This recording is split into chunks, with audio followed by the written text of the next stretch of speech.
going to inflict it on you. 2 centuries ago, our forebears would have known the precise history and origin of nearly every one of the limited number of things they ate and owned, as well as of the people and tools involved in their production. The range of items available for purchase may have grown exponentially since then, but our understanding of their genesis has diminished almost to the point of obscurity. We are now as imaginatively disconnected from the manufacturing and distribution of our goods as we are practically in reach of them. So this huge sense of loss, that as we have more, we understand it less. We're more and more disconnected from what we have around us. And I think the beauty of today's conversation is that we're coming to this amazing group of creative makers and innovators who take us back to the meaning and the nature of the things on which we depend and innovate with that. So I'm Penelope Brook, and I'm delighted to have with me Isabel Fletcher, Christina, Vidushu, Chenna, and Tomoyo. I'm going to get this right. Tsurumi, to talk about this topic.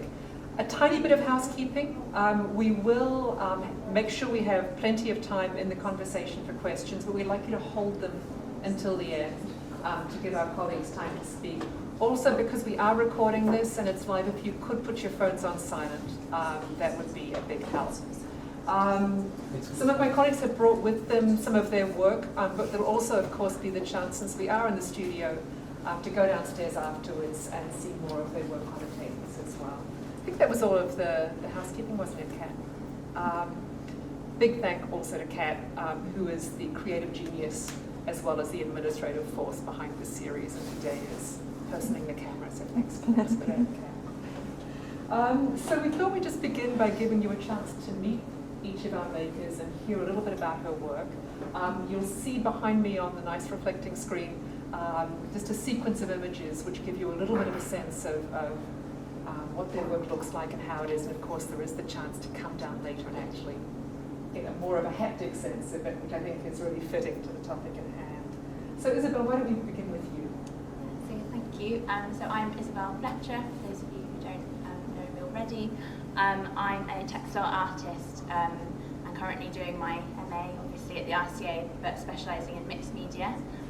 So I primarily work with textile offcuts and viewing them as sort of portals into the craft of their industry, really through what's left behind, and really trying to kind of engage this connection with the possessions that we own. And my current project, I'm working with the ballet and theatrical shoe manufacturer Freed of London, so working with their offcuts to kind of really showcase the skill of the maker in these items, and it's been an amazing kind of experience going into their workshops, meeting the makers, seeing all the processes, which I'm sure we'll come on to today. So I have a background in fashion design, which has given me a kind of real interest and fascination in materiality and the transformation of textiles from 2D to 3D through kind of pattern cutting and draping. Coming to the RCA, my kind of main focus was really to explore the alternative three-dimensional outcome for my work and to kind of move away from the garment form as the outcome. So yeah, you'll see from the work, which you can see here, it's good timing, that yeah, I'm really exploring kind of what I'm working onto and really challenging this sort of, the form that I'm working onto, whether it's an architectural space or a kind of, a more sort of structured form. So yeah, alongside my studio practice, I also have done collaborations with brands like Toast and Quadrat, also exhibiting both in solo and group exhibitions, and I run lots of workshops, and I'm running one tomorrow, which is free, so if anyone wants to come along, just speak to me afterwards, I'm sure we can squeeze you in. And then just coming back to the theme of this talk, which is traditional techniques, innovative possibilities, I think the way that I connect to this is really through my use of offcuts, in kind of viewing them as these portals into the craft of their industry, to see those kind of the layers of process and these traces of making, but then taking those and kind of giving them a new context through my own craft processes or through the placement of them. So yeah, that's just about me. So much, Isabel. Christina, let's come to you. So hi, I'm Christina. I'm a visual artist designer, and I had a background in interdisciplinary background in fashion industry. So I do marketing, fashion design, and also visual communication. And now my practice is kind of trying to gapping this physical making of materials with digital making of imagery. And I often find inspiration from things like psychology and also postmodern philosophy. And I use different materials, different ways, techniques, ways of making as a way to interrogate and also explore these ideas. And at the same time, this contextual research also back up and kind of inform me how I'm going to make my thing, my object, my imagery. And for my current project, I am working on cross stitch, so you can see here.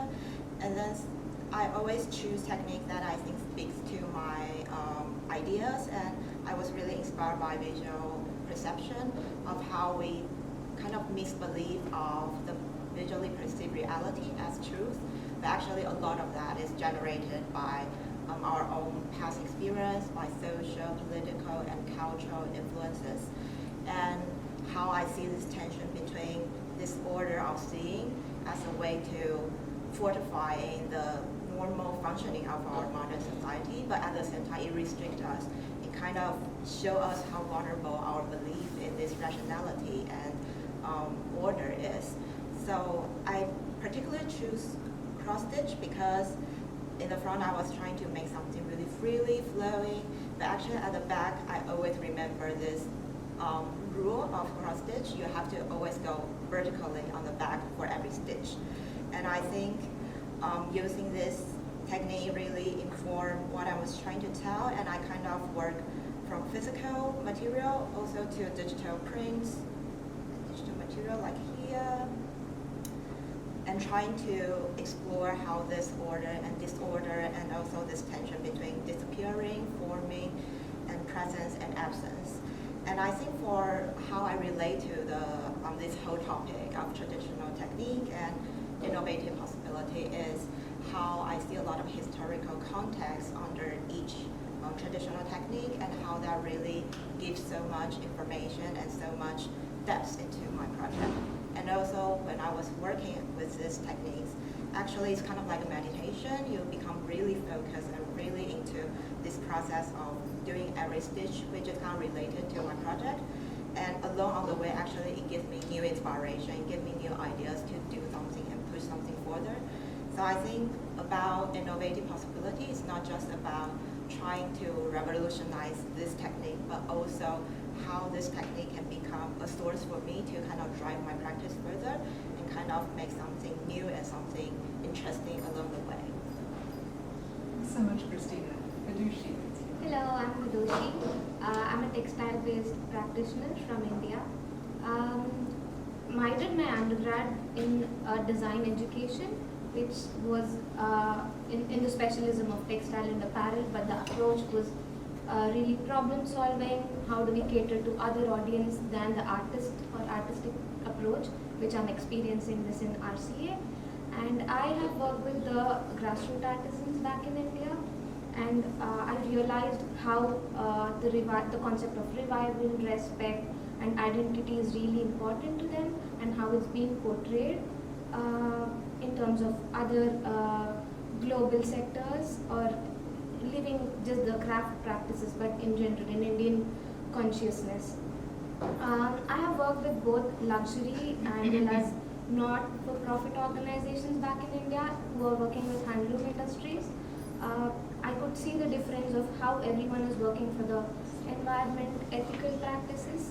So taking all these ideas forward, I've been working with the material which is existing rather than creating new materials. This is the approach that I've been working through my practice, and how agricultural byproducts can be used, or how can I interlink both different materials together to make something unique out of existing, at the same time reviving the materials. the historical materials.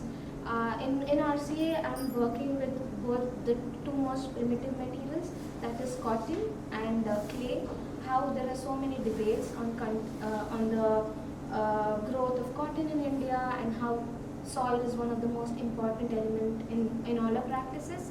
I try to connect this from the previous practice of using agricultural byproducts like banana fiber, and then rice straw fiber. So I'm understanding the tension, and at the same time the story narration of how I can explain my work. So you could definitely go down near the studio and check out the experience the tactility of how I'm experiencing with the tension and with the compositions of the materials, and how every clay is different and every soil is different, and how you can connect to your roots, the colors that can derive where you come from. So this is the practice that I've been developing over time. Thanks so much, Vidushu. Please, Tomoyo. Hello, I'm Tomoyo. I'm a textile artist and designer from Japan, and I specialize in weave. And so my work is mainly using a weave. I do both hand and machine loom to express and explore new texture. My practice is focusing on interaction and reaction between material, people, and space, seeking to establish a method to enhance sensory and contemplative experience. And I guess my practice right now is focusing or questioning the perception and challenging this hidden possibility of emptiness. And I'm trying to express that sense of emptiness through site-responsive textile installation.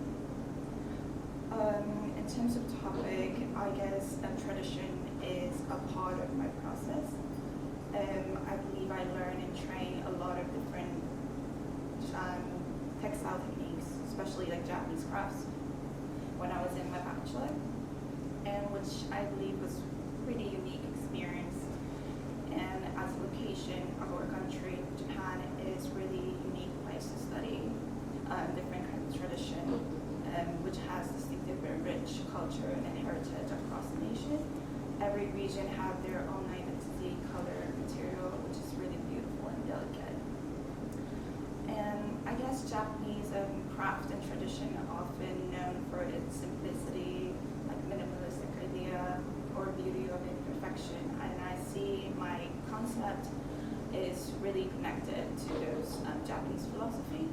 And also I often get an inspiration from different crafts and techniques, which are indescribably delicate, smooth, soft, subtle, yet still has a full of texture inside. So I guess I get a lot of inspiration from like different kinds of traditional crafts, especially in Japanese crafts. And I try to simply project that through my own perspective. Thanks so much.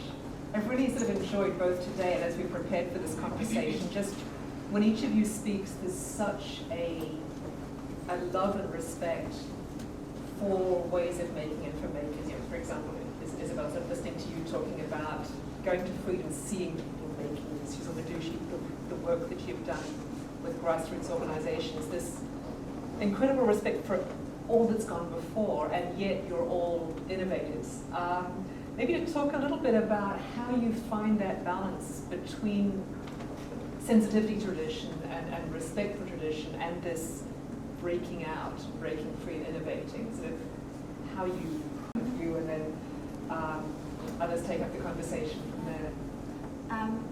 I think it's really important kind of, you know, when working with traditional techniques, or for me, like going into the space where these traditional things, these traditional pieces, like items are made, to really, root your practice in that tradition and be quite informed and be knowledgeable of the original context for these techniques, or these in my case ballet shoes being made, just so that you've got that base to work from and knowledge behind your practice.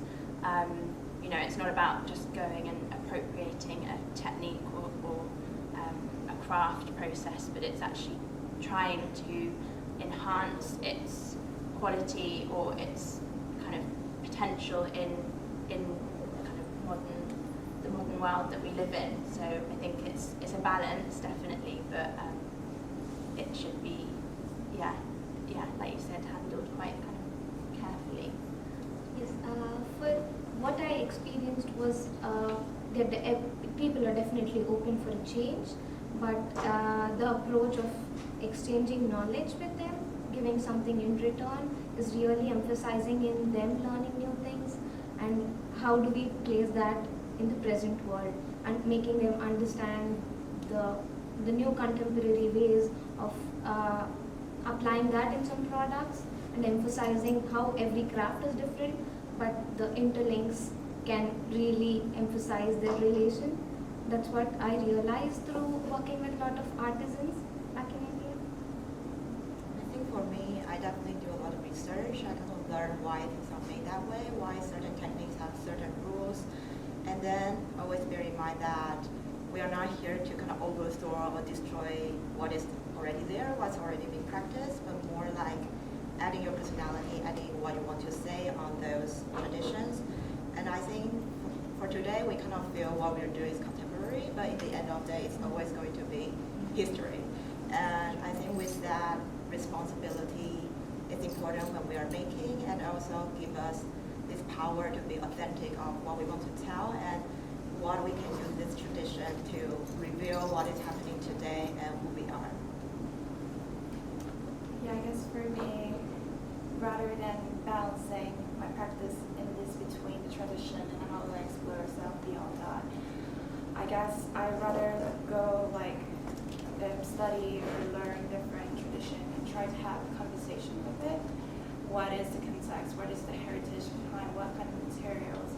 So it's more like simply I am having this little bit of question that come from me, trying to reflect that on this tradition. It has been carried on over ages, and I'm simply projecting that from my own conception.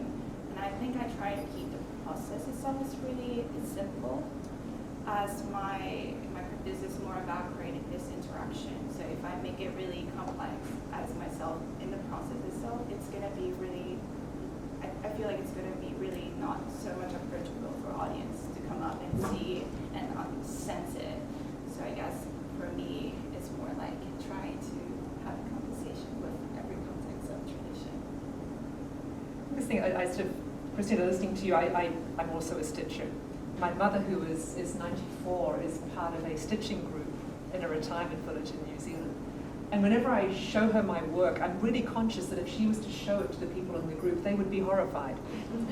Because I don't have tidy backs to my work. I mean, these are women who have been stitching for 50, 60, 70 years and do this really impeccable work that breaks no rules. And I think this question of how to convey respect and love for how things have been done, with a curiosity for how they can be done differently. It's a really sort of the how what we're doing can be understood as a reverence for what's gone before, even as it breaks from it, is a really interesting challenge. I think in that context, I'd love to hear sort of, have any of you run into resistance as you work with incredibly committed makers and then do something different, either with their work or alongside their work? Or are you running into enthusiasm and love? You know, tell me your beautiful and sad stories. Yeah. While I was working with the designers, they have a different approach from how artists see their work. So I did definitely see the resistance, but explaining where it's reaching, the amount of audience that are encouraged to use the emphasized products is definitely changing their perspective about what they are making, and they definitely don't want to disturb their culture. That's where the inhibitions is coming when they're looking forward for the term resistance of going one step ahead to learn something new. So I think there's a slight balance between continuing the cultural practice at the same time teaching something and making them understand the process of how evolution of our work or materials happen. I think that would be really interesting. I guess it does just link directly to what we were previously talking about, and it's, you know, not wanting to scare people that you're taking this thing and going to completely turn it into something different that's so removed and not going to kind of talk to the kind of the past, but it's doing it in a kind of sympathetic way. I mean, Freed have been like amazingly open to me going to the workshop and talking to the different makers, and they're kind of, it's interesting, they're sort of really proud of what they do, and each person is kind of designated a specific part of the process, and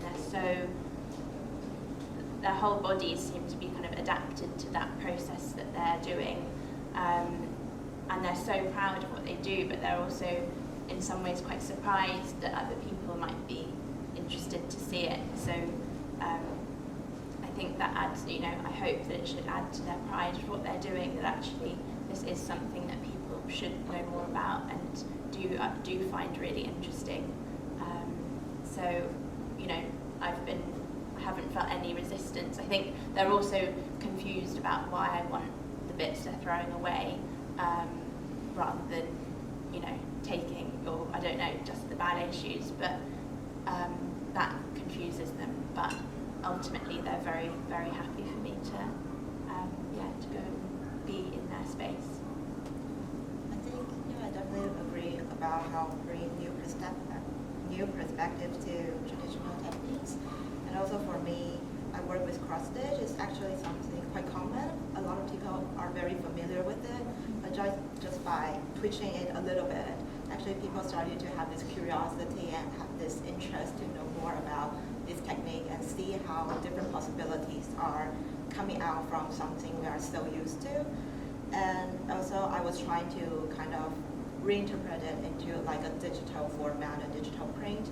And I think it is also important that how we use different media that inspired by traditional technique to communicate with people as a new generation, and then to really see how they respond and to really spark their curiosity to know more about craft. It's really interesting because for me, the artist and I have met, I don't really felt a strong resistance. It's more like themselves also has a respect to material, people, the community, and of course the tools they're using. But I think rather than like afraid of taking the original context beyond it's that what they have taught through, I guess for them, I felt they're more looking into how we also value materials, community, people, the heritage, and also how we treat the tool itself. I strongly remember that when I went to the studio of this one of the artisans, he was perfectly lining all the tools, and it has a specific spot on this beautiful shelf that he has. And he says that the first step of making it is to understand the tool and how it functions and taking care of it in the right manner. And I felt that really strongly. So it's not, I think, and then with the understanding and respect of that, I think I felt more that they're open and welcome to challenge ourselves to push beyond from its original context. But it's more of them looking into how we actually appreciate and respect how it has been carried on till today. So it strikes me listening to all of you sort of how much your work is based in the capacity to listen. And I think, yes, sort of particularly coming through what you were saying about this idea of you may be changing a piece of what is coming out, but there's deep respect for the underlying philosophy and there's sort of continuity in a way of being with materials, even if what you're making is changed. On the topic of change, trends, I'm sort of deeply conscious when I wear my mended gloves that I'm being quite fashionable these days, but they worry that it's only fashionable. So let's sort of maybe talk a little bit about the advantages and the dangers of craft becoming a trend, or work that is beautifully handmade becoming suddenly fashionable. How do you work with that? How do you work through that? How do you think about it and what you're doing? I mean, I feel very strongly that I hope it's not a trend, and that in, I don't know, I kind of get torn that I feel that, especially with the visible mending movements, things like this, it's fantastic because it does bring more attention to these really important changes that should happen, but that they cannot be seen as a kind of flash in the pan trend, and they have to kind of remain, and hopefully they will, and it's a kind of stand against the kind of mass consumer culture that we also live in, where we're being encouraged to kind of buy more and more at an increasingly lower and lower cost, and hopefully maybe if currently the kind of craft is potentially a trend, I don't know, I just hope it's not, but it brings people's attention to it and makes them think, and they would then be more open to kind of engaging with craft-based work like ours in, you know, whether it's in an exhibition or something that they can do themselves at home. So yeah, I really feel strongly that it should not be a trend. I hope so too. Like, I hope so it's not going to be like a huge trend that would just swoop away after over a year or two. And I guess nowadays the craft itself, the work, becomes so toxic.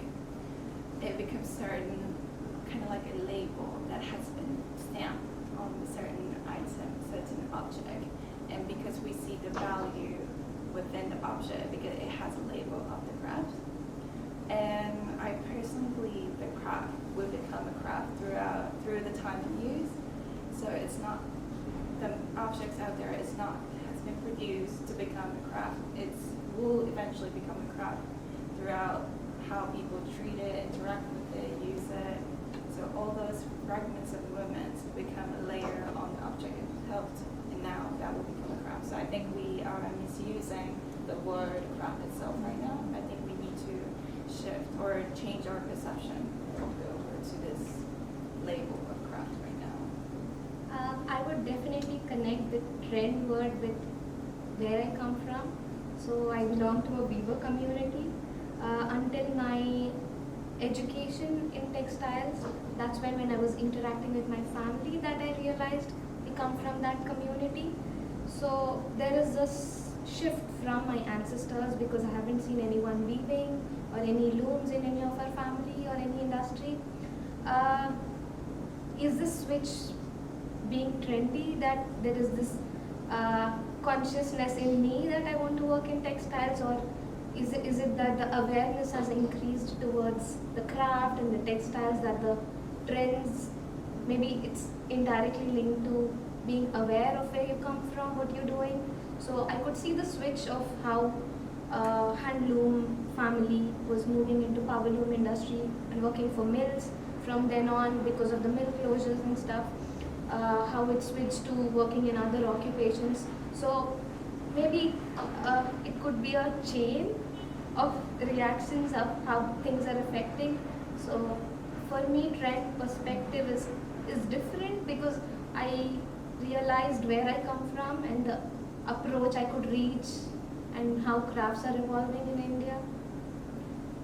I think when it comes to trend, it sounds a little bit dangerous, because people are just approaching to craft as like an entertainment, and a lot of times they don't really respect its history, they don't want to know more about it, and it just takes it as its face value.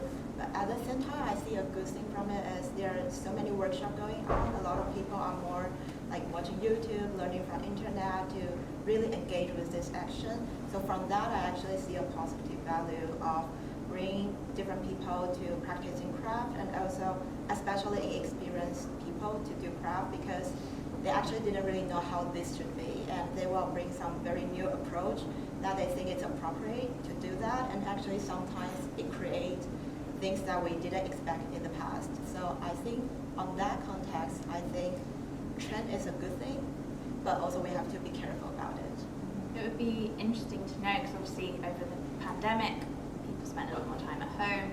think crafts, there was a big kind of take up in that because it was things that you can domestically, you know, a lot of crafts do from home.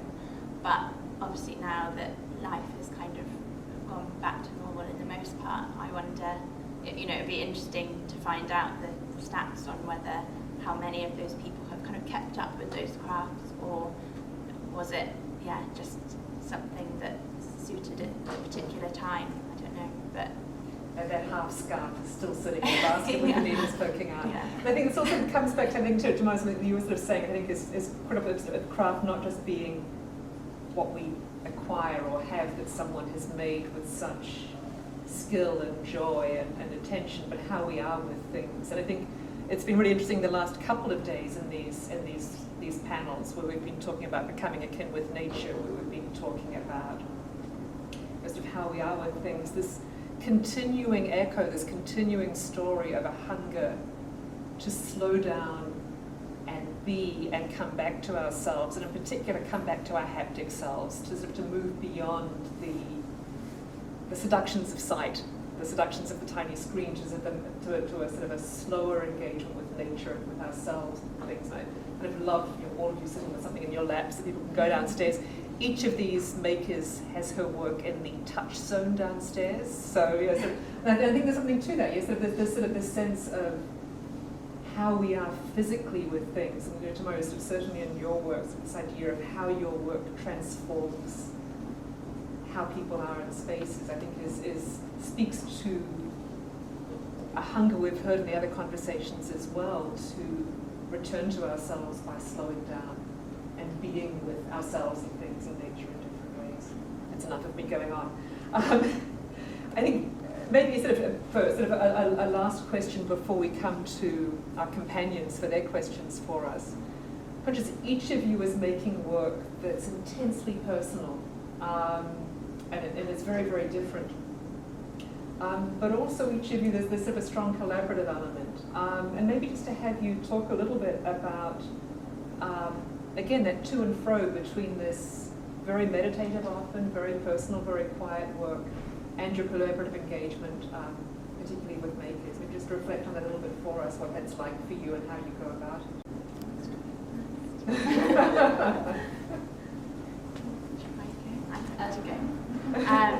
Yeah, I think for me, the nature of my work and definitely how it's evolving is, and how I hope it will keep going, is working very specifically with one manufacturer or one workshop. So I think, although I'm not necessarily collaborating with them in the sense of creating work together, I'm entirely reliant on a good relationship with these people who are willing for me to kind of enter their space and talk to them. So in some ways, yeah, it is a collaboration of sorts, and I think, yeah, it really gives strength to a project when you have that really good, you know, relationship with the people that you're working with, and then in terms of collaborations where you are kind of creating together, I've worked with different brands in the past where I am working with their production offcuts to create, whether it's garments that I've done with Toast, or more kind of speculative design, which I've done with Kvadrat, the Danish textile manufacturer. And I love this kind of challenge. It really challenges me because it takes me slightly out of the more artistic, conceptual way of working and into a more design space where it is challenging my use of materials, and there might be more of a specified outcome that is required. So I think, yeah, collaboration can also keep you really alert and engaged with what it is you're kind of basing your whole practice on. I think for me, when it comes to collaboration, I think more about collaborate with material other than people. So in my process, it's always important for me to work with material through the process to kind of inspire myself. And also, I always like to use handcraft because I think it's a very intimate interaction with your hand, your physical bodily movement with the material you're working with. And by practicing that, you actually learn through the process. And a lot of time we thought we are the ones to control the material to make it bend. a lot of time actually it will give you unexpected reaction if like certain technique works, certain technique didn't work. So actually we are not just working with our head, but we are working from our intellectual self with the material. So I think that collaboration is very important for us, like at least for me.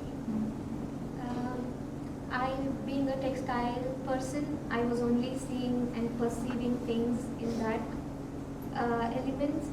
But through questioning materials, like why am I using the agricultural material or the byproducts, or where is it coming from?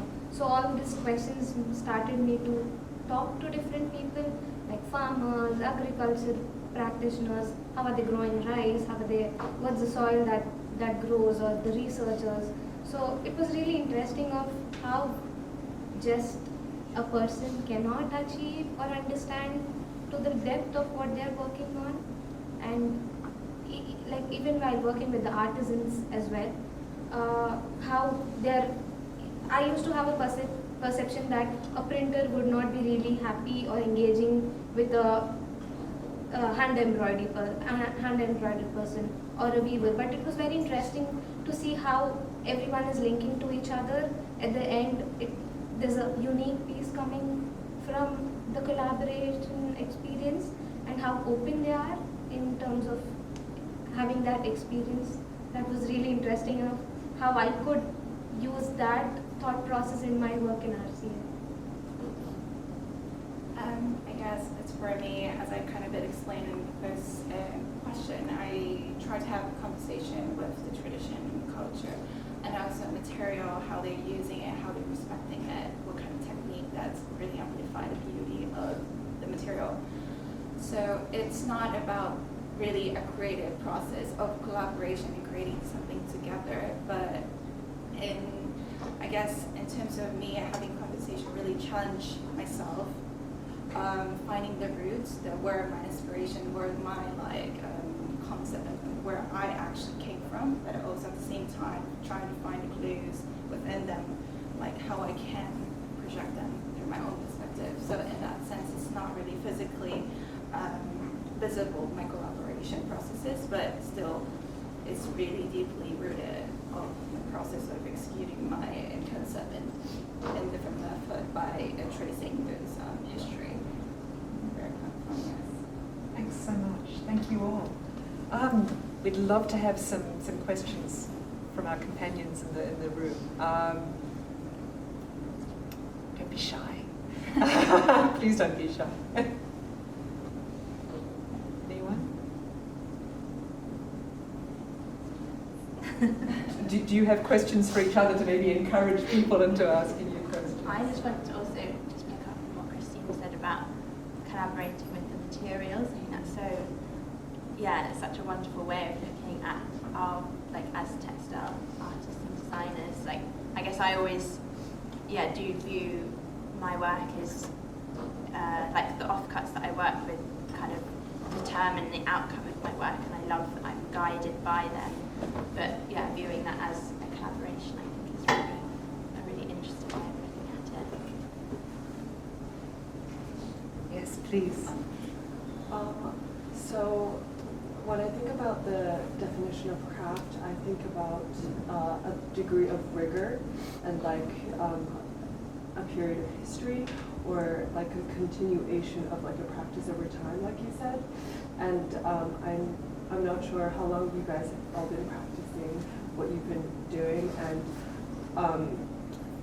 how do you feel like, do you feel like you'll continue to practice what you're doing over time, and what is the rigor in your work, or what is the part that makes you feel like, wow, this is kind of challenging, and I'm creating something that is impressive, that I think craft to me is impressive.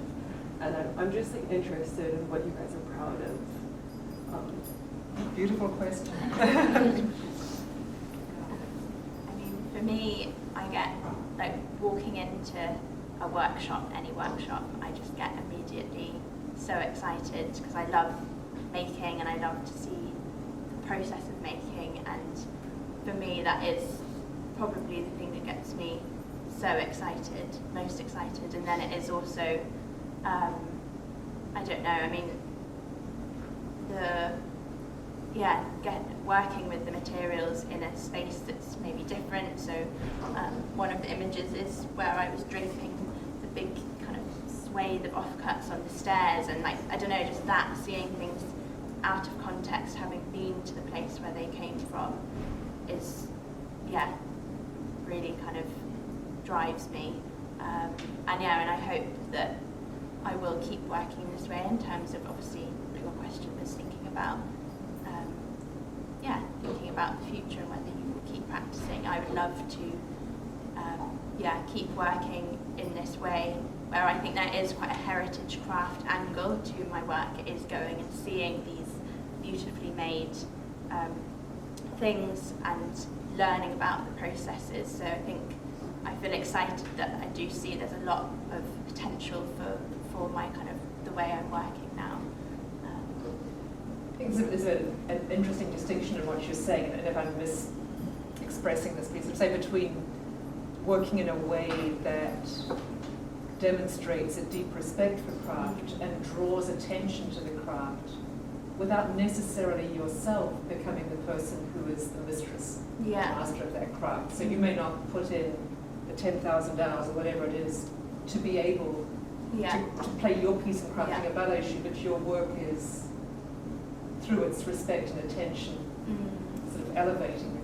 I don't know, but I don't know whether it's a fair representation. No. I mean, what I hope through my work is that I am bringing attention, drawing attention, and showcasing the craft in the possessions that we own. So whether that is even, obviously I'm working with the ballet shoe offcuts. Not everyone owns a pair of ballet shoes. I don't.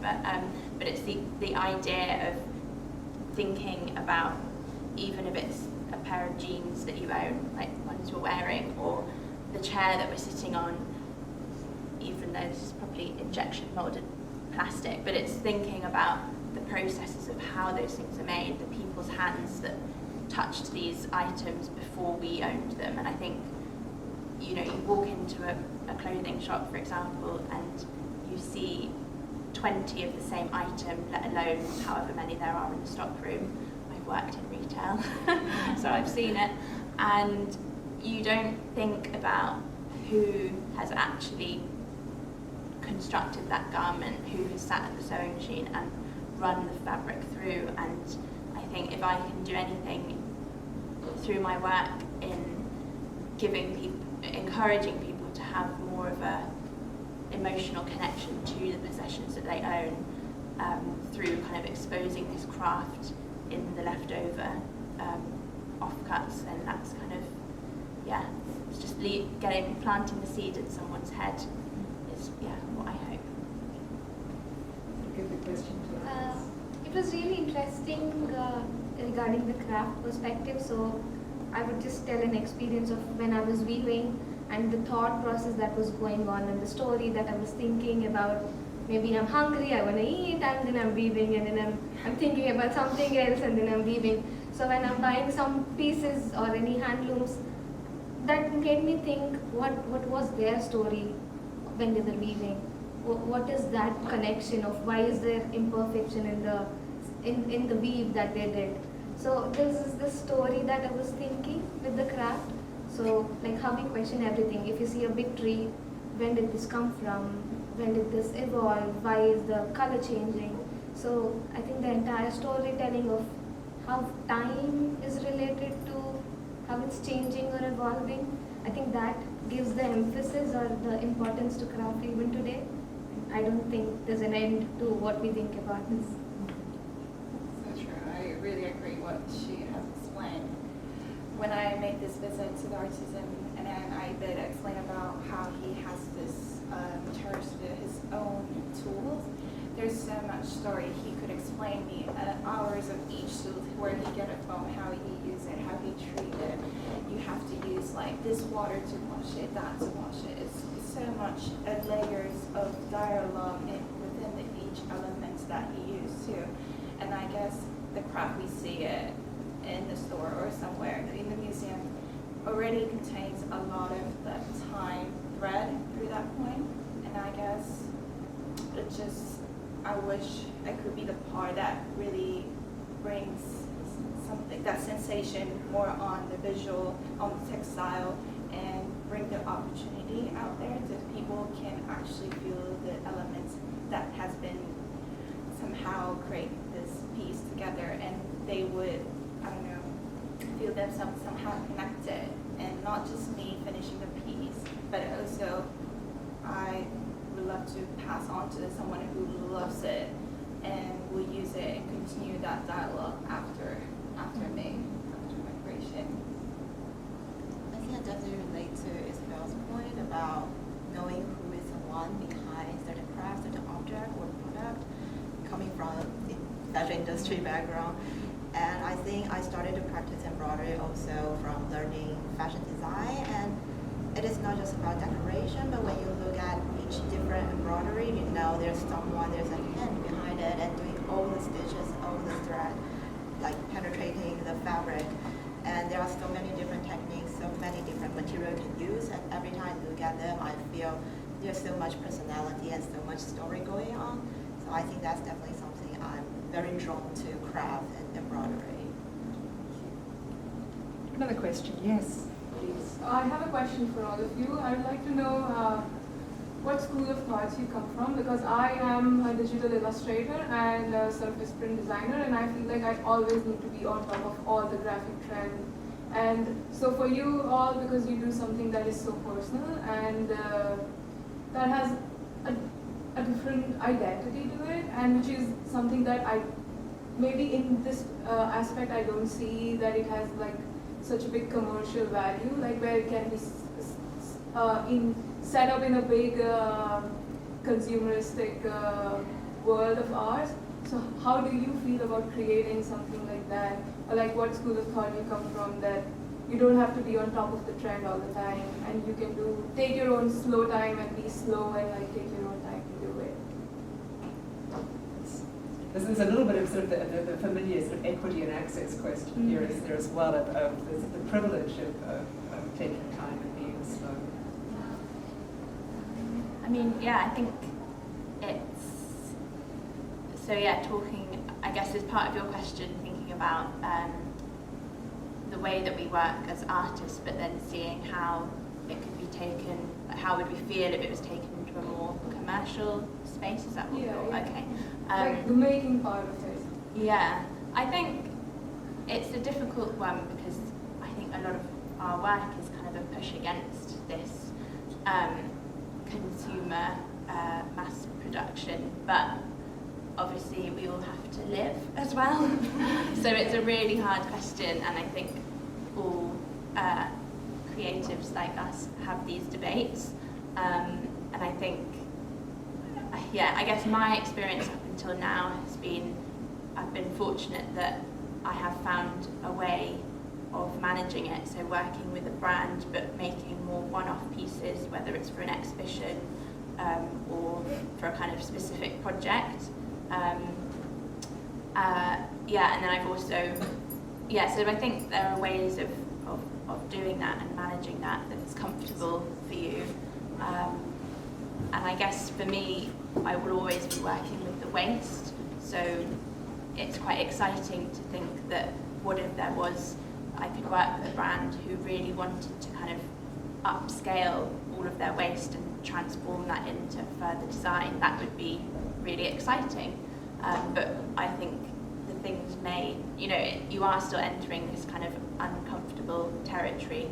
And I guess the kind of accessibility, that is also really interesting. You know, we've been speaking about craft, and naturally craft is then quite expensive, and who is then able to kind of access that? If it was then something that was more mass scale, it might be more affordable, so you kind of do tread this quite difficult line often. But again, it's better to talk about it and be honest than deny it. What do you, I don't know, what do you I think for me, my work kind of crossed over to the digital platform. So there's a little bit more this business kind of commercial value of it. And I think craft is important in my practice to kind of give me this authenticity of something very special, make me different from other people. and also how I think we are living in a time that we definitely see too many things, but at the same time see too little.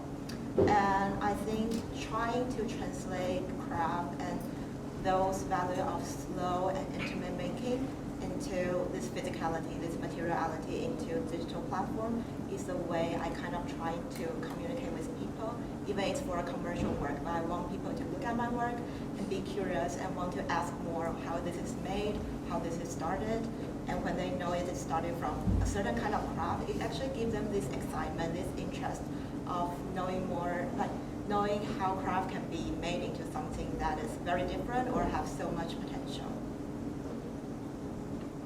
As we were discussing about the functionality, when we're talking about the accessibility and functionality, so will our work be placed in terms of solving something, or is it relevant in any day-to-day practices?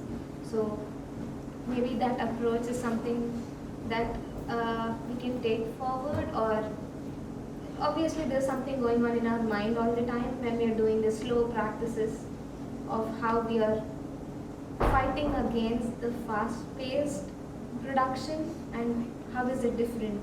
So can this be mass-produced is the thought process that I go forward when I'm doing my work.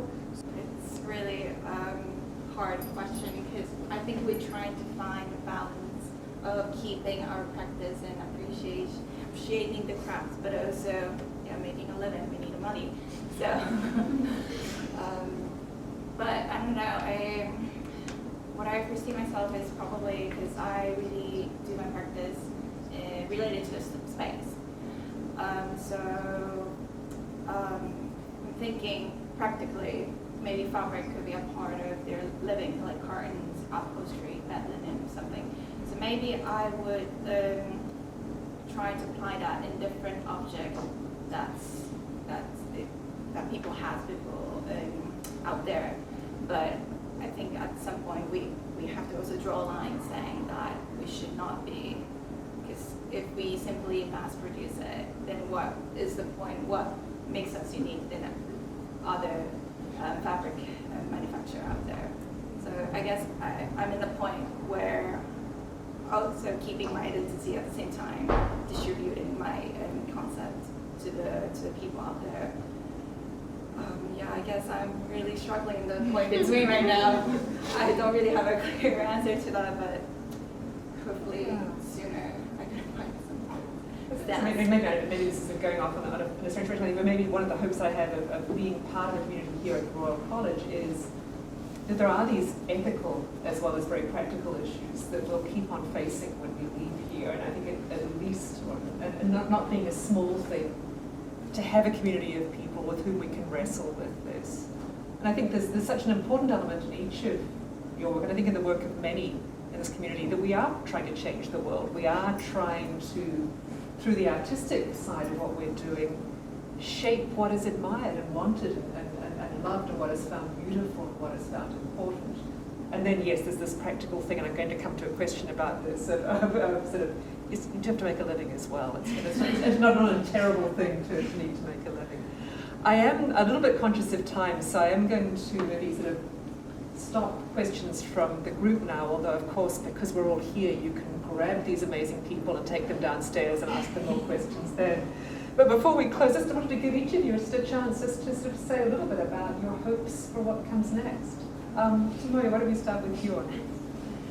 I guess for me, ultimately, I wanted to create textile that brings opportunity in different scenes of their everyday lives, that people feel more connected, and like, because right now with every trend happening with the internet and virtual society, we kind of having experience based on our visual impact, and I guess the experience what we sensing is far away reach of our body. So hopefully my work would like kind of bring back that physical sensation in every or a different situation, and hopefully people feel more connected, or like more like emotional attachment to the material, and hopefully my textile